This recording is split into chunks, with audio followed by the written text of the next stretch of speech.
ओम श्री शक्ति नमः। ओम श्री शक्ति नमः। ओम श्री शक्ति नमः। शंकराचार्य द्वारा श्रीमद् भागवत की महिमा का वर्णन तथा कथा रस से पुष्ट होकर भक्ति ज्ञान और वैराग्य का प्रकट होना। नारद जी बोले, ज्ञान योग के विशेषज्ञ महात्माओं, अब मैं भक्ति ज्ञान और वैराग्य की स्थापना करने के लिए श्री सुखदेव जी के कहे हुए श्रीमद् भागवत शास्त्र की कथा द्वारा इतने पूर्वक उज्ज्वल ज्ञान यज्ञ करूंगा। यह यज्ञ मुझे कहाँ करना चाहिए, इसके लिए कोई स्थान बतलाइए। आप लोग वेदों के पारंगत विद्वान है, इसलिए मुझे सूर्य शास्त्र श्रीमद् भागवत की महिमा भी सुनाइए और ये भी बताइए श्रीमद् भागवत की कथा कितने दिनों में सुननी चाहिए तथा उसके उसके सुनने के लिए कौन सी विधि है। श्री शंकराचार्य ने कहा, नारद जी आप इन्हें और विवेक की हैं, सुनिए। हम आपकी पूछी हुई सभी बातें बताते हैं।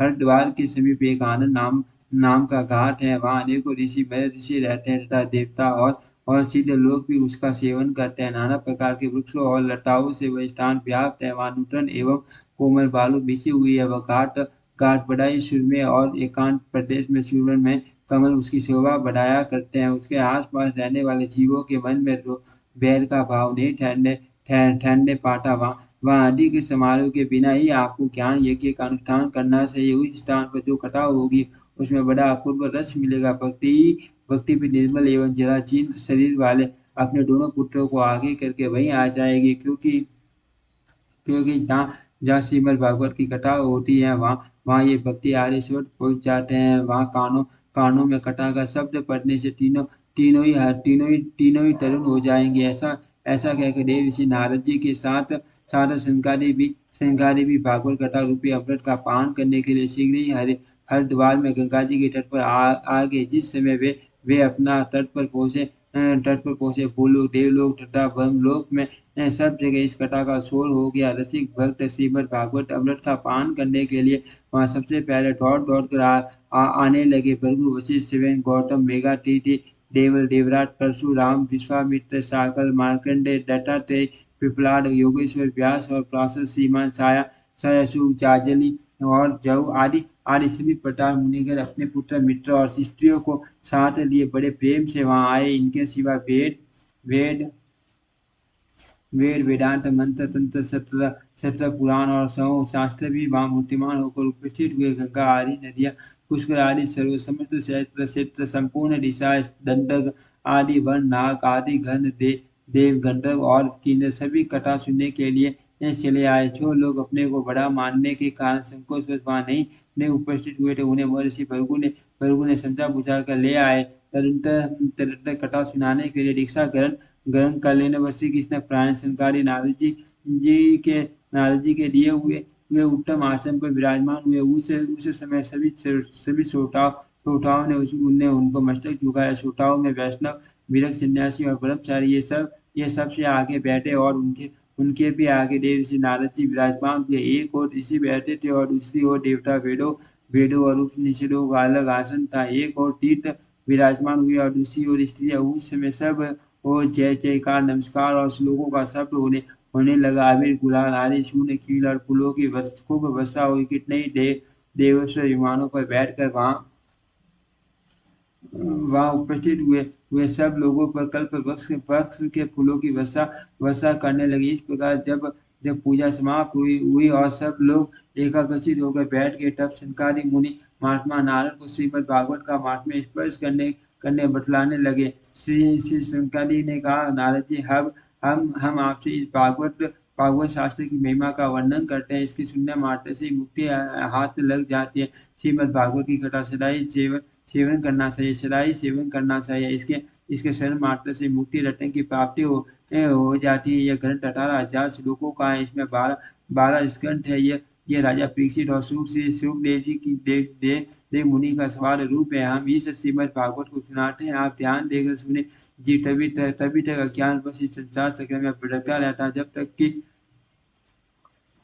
क्षण भर के लिए भी यह श्रीमद् भागवत कथा उसके कानों में नहीं पड़ती। बहुत से शास्त्रों और पुराणों के सुनने से क्या लाभ, इससे तो भ्रम ही बढ़ता है। भागवत शास्त्र अकेला ही मोक्ष देने के लिए गरजता है। जिस घर में प्रतिदिन श्रीमद् भागवत की कथा होती है, वह घर तीर्थ स्वरूप हो जाता है। जो लोग उसमें निवास करते हैं, उनके पापों का नाश कर देता है। सस्तों, अश्वमेघ और वाजपेयी यज्ञ भी इस श्रीमद् भागवत की कथा का 16वां अंश भी नहीं हो सकते। तपोधनो मनुष्य जब तक श्रीमद् भागवत कथा का बलिपाठी श्रवण नहीं करते तभी तक उनके शरीर में पाप ठहर सकते हैं। गंगा गया, काशी, पुष्कर और प्रयाग ये श्रीमद् भागवत कथा की फल की बराबरी नहीं कर सकते। ओमकार, गायत्री मंत्र, पुरुष सूक्त, ऋगु, साम और यजु ये तीनों वेद श्रीमद् भागवत ओम नमो भगवते वासुदेवाय ये द्वादशाक्षर मंत्र 12 मूर्तियों वाले सूर्य प्रयाग सवदसर रूप काल ब्रह्मांड अग्निहोत्र और द्वादशी तिथि तुलसी वसंत ऋतु और भगवान पुरुषोत्तम इस सब में विद्यमान पुरुष वस्तुतः कोई अंतर नहीं मानते। जो मनुष्य प्रतिदिन श्रीमद् भागवत शास्त्र का अर्थ से पाठ करता है उसके उसके करोड़ों जन्मों के किए हुए पाप का नाश हो जाता है। इसमें तनिक भी संदेह नहीं है। जो नित्य प्रति श्रीमद् भागवत के आधे या 27 श्लोक का भी पाठ करता है उसे राजसूय और अश्वमेध यज्ञों का फल प्राप्त होता है। नित्य श्रीमद् भागवत का पाठ करना, श्री हरि का ध्यान करना, तुलसी के पौधों को सींचना और गौओं की सेवा करना ये चारों सम्मान है। जो पुरुष अंत काल में श्रीमद् भागवत का वाक्य सुन लेता है उस पर प्रसन्न हो भगवान गोविंद उसे अपना वैकुंठ धाम तक दे डालते हैं। जो मानव इसे सोने के सिंहासन पर रखकर श्री विष्णु भक्त को दान करता है उसे निश्चय ही भगवान श्री कृष्ण साहित्य प्राप्त होता है। जिस पुरुष ने अपने जन्म से लेकर समझ जीवन में चित्त को एकाग्र करके कभी श्रीमद् भागवत कथा अमृत का थोड़ा सा अभी रसास वादन नहीं किया उसने उसने अपना सारा जन्म चांडाल और गधे के समान व्यर्थ ही गवा दिया। वह तो माता को प्रसव की पीड़ा पहुंचाने के लिए ही उत्पन्न हुआ था। यह कितने खेद की बात है। जिसने इस सुख शास्त्रों को थोड़े से भी वचन नहीं सुने वह पापात्मा जीते जी भी मोटे के ही समान है। वह इस पृथ्वी का भार रूप में मनुष्य होकर भी पशु के ही तुल्य है। उसे धिक्कार है। इस प्रकार उसके विषय में सर्वत के प्रधान देवता कहाँ करते हैं। संसार में श्रीमद् भागवत की कथा परम दुर्लभ है। जब करोड़ों जन्मों के पुण्य का उदय होता है तभी इसकी प्राप्ति होती है। इसीलिए योग निधि बुद्धिमान नारद जी श्रीमद् भागवत का इतना प्रयोग श्रवण करना चाहिए। इसके लिए दिनों का कोई नियम नहीं है। सदा इसका सुनना उत्तम माना गया है। सत्य भाषण और ब्रह्मचर्य का पालन करते हुए सदा ही इसको सुनना उत्तम है। किंतु कलयुग में ऐसा होना बहुत कठिन है। इसलिए इसके विषय में श्री सुखदेव जी के आदेश के अनुसार ये विशेष विधि जान लेनी चाहिए। मन के असंयम रोगों के आक्रमण मनुष्य की आयु के ह्रास और कलयुग के अनेक दोषों की संभावना के कारण एक सप्ताह में ही भागवत के श्रवण का नियम किया गया है। कलयुग में अधिक दिनों तक मन की वृत्तियों पर काबू रखना, नियमों का पालन करना और वृद्धि पूर्वक दीक्षा ग्रहण करना बहुत कठिन है। इसीलिए इस समय सप्ताह श्रवण का विधान है। प्रतिदिन श्रद्धा पूर्वक श्रीमद् भागवत को आदि से अनंत तक सुनने का जो फल है वही श्री सुखदेव देव जी ने सप्ताह श्रवण में भी बताया है। तपस्या, योग और समाधि से भी जिस फल की प्राप्ति असंभव है वह सब श्रीमद् भागवत का सप्ताह श्रवण करने से अनायास ही मिल जाता है। सप्ताह श्रवण यज्ञ से भी बढ़कर अपने महत्व की घोषणा करता है। व्रत से भी अधिक होने का दावा करता है। तपस्या से भी श्रेष्ठ होने की गर्जना करता है और तीर से तो वह सदा बढ़कर है ही। इतना ही नहीं, सप्ताह श्रवण योग से भी बढ़कर है। ध्यान और ज्ञान से भी बड़ा सदा है। कहाँ तक उसकी विशेषता का वर्णन करें।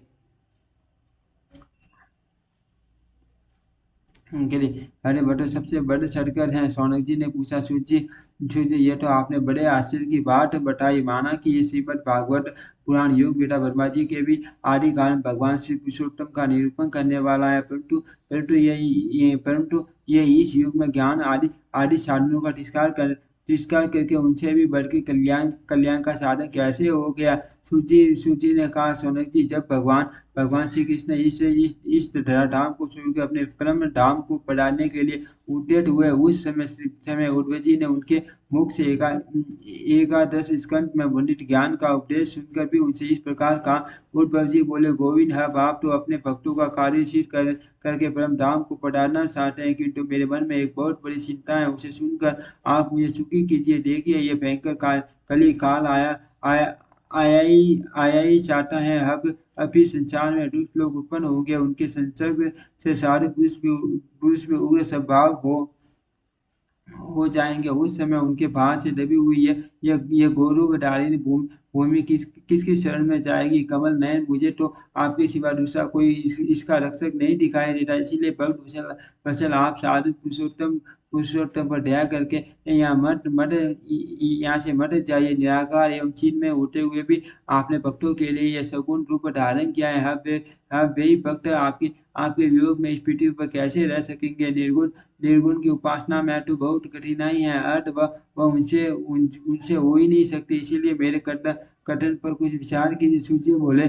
मैं प्रभात क्षेत्र में उद्धव जी के ये वचन सुनकर श्री हरि ने सोचा भक्तों के अवलंबन के लिए इस समय मुझे क्या करना चाहिए। इस प्रकार विचार करके भगवान ने अपना संपूर्ण तेज भागवत में स्थापित कर दिया। वे अंतर ध्यान होकर श्रीमद् भागवत रूपी समुद्र में प्रवेश कर गए। इसीलिए यह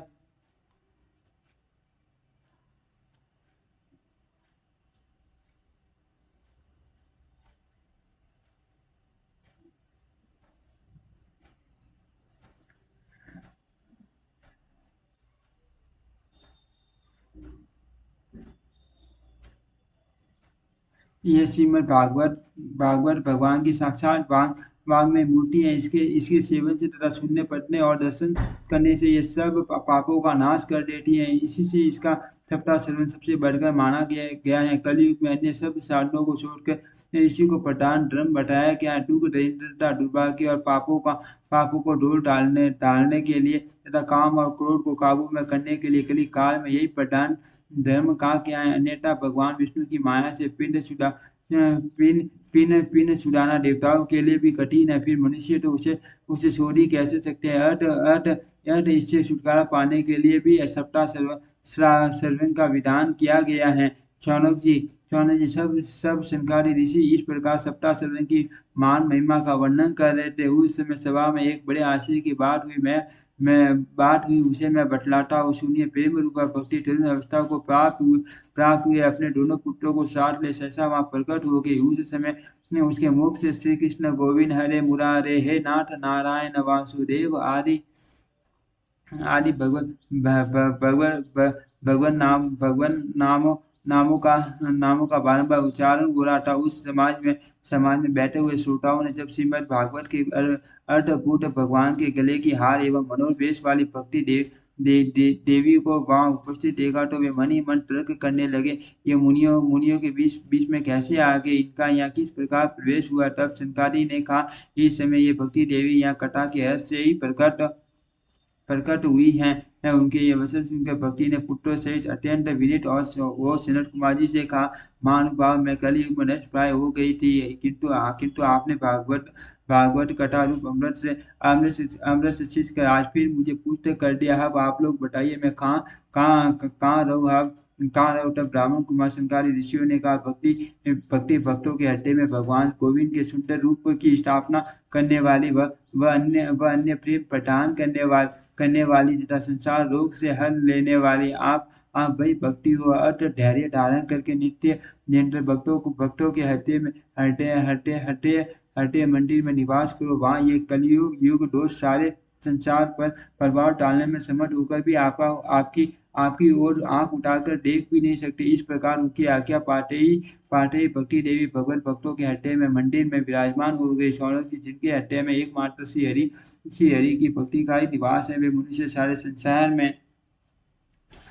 में निधन होने पर भी धन्य है। क्योंकि इस भक्ति की डोरी से बंधकर साक्षात भगवान भी अपने धाम को छोड़कर सर्वथा उनके हृदय में बस जाते हैं। फूलों की श्रीमद् भागवत साक्षात परम ब्रह्मा का स्वरूप है। हम इसकी महिमा का आज आपसे कहाँ तक बखान करें। इसका रहस्य लेकर पाठ करने पर इसके वक्ता और श्रोता दोनों ही भगवान श्री कृष्ण की सत्ता प्राप्त कर लेते हैं। अथ इसको छोड़कर अन्य धर्मों से क्या प्रयोजन?